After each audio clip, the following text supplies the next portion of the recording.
Jangan skip 3 hal ini. Kalau gua tahu lebih awal, gua nggak mungkin alami kebangkrutan.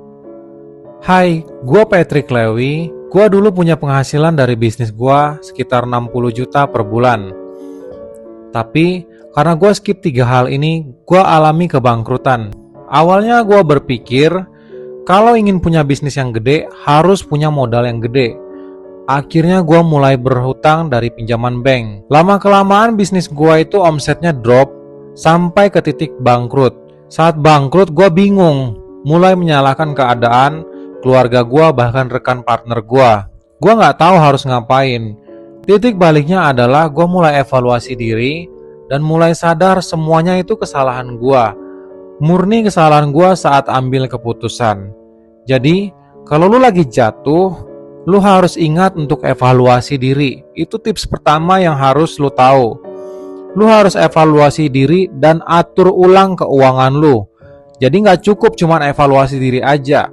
Lu harus mulai atur ulang keuangan lu. Yang kedua tipsnya adalah ketika lu jatuh, lu harus fokus kepada cash flow lu, bukan kepada gengsi lu. Lu nggak boleh tuh gengsi, hilangin semua gengsi lu. Yang mungkin tadinya lu makan makanan yang cukup enak, sekarang lu mulai makan warteg untuk menekan pengeluaran lu.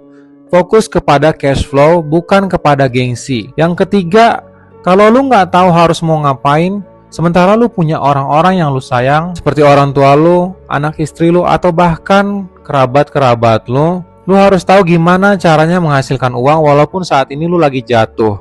Lu harus ingat, kejatuhan itu bukanlah akhir dari segalanya, bukan kegagalan. Orang yang gagal itu orang yang tidak mau bangkit kembali.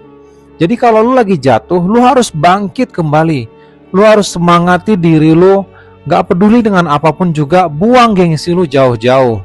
Lu harus mulai mikir gimana tetap menghasilkan duit. Daripada lu nganggur tidur-tiduran di rumah, meratapi nasib lu harus lebih giat cari kerja. Kalau lu gak bisa cari kerja, gak ada yang mau terima kerja, lu harus mulai putar otak lu demi orang-orang yang lu sayang. Lu harus bangun, lu harus bangkit demi orang-orang yang lu sayang dan demi diri lu sendiri. Jangan mau lu dianggap sampah oleh banyak orang hanya karena lu nggak bisa menghasilkan duit, apalagi kalau lu laki-laki. Lu harus bangun motivasi diri lu sendiri. Gimana caranya menghasilkan duit? Gimana caranya lu tetap bertanggung jawab kepada keluarga lu dan orang-orang yang lu sayang? Kalau lu nggak bisa kerja, nggak ada yang terima lu kerja, lu harus mulai start bisnis. Gimana caranya? Nih gua kasih tips yang ketiga. Lu harus memulai bisnis dari modal yang kecil, modal yang seminim mungkin, tapi punya kebutuhan pasar yang tinggi. Waktu gua bangkrut, gua mulai berpikir apa bisnis yang punya kebutuhan pasar yang tinggi, tapi modalnya seminim mungkin. Lalu gua mulai bisnis juga, bisnis biro jasa kecil-kecilan. Dari yang tadinya gua nggak punya customer, sampai gua punya customer. Dan lu tahu nggak kenapa gua pilih bisnis biro jasa? Semua orang punya kendaraan, tapi nggak semua orang punya waktu untuk ngurus surat-surat kendaraannya.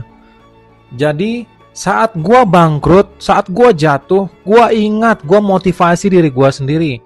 Kalau jatuh itu bukan akhir dari segalanya. Kalau gua jatuh, gua tahu ini bukan kegagalan gua. Gua harus bangkit, gua harus tunjukkan bahwa gua bisa. Makanya setiap orang yang jatuh 7 kali, dia akan bangkit 8 kali.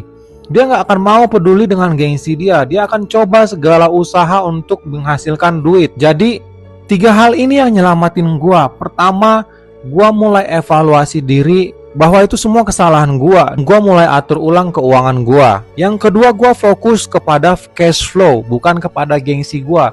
Gua nggak peduli lagi gengsi-gengsi. Yang penting gua gimana caranya menghasilkan duit demi orang-orang yang gua sayang dan demi diri gua sendiri. Yang ketiga, lu harus ingat, orang yang jatuh itu bukan orang yang gagal, tapi orang yang gagal adalah orang yang tidak mau bangkit kembali. Lu harus cari cara untuk tetap menghasilkan duit. Gimana caranya? Ya lu memulai bisnis. Bisnis dengan modal seminim mungkin tapi punya kebutuhan pasar yang tinggi.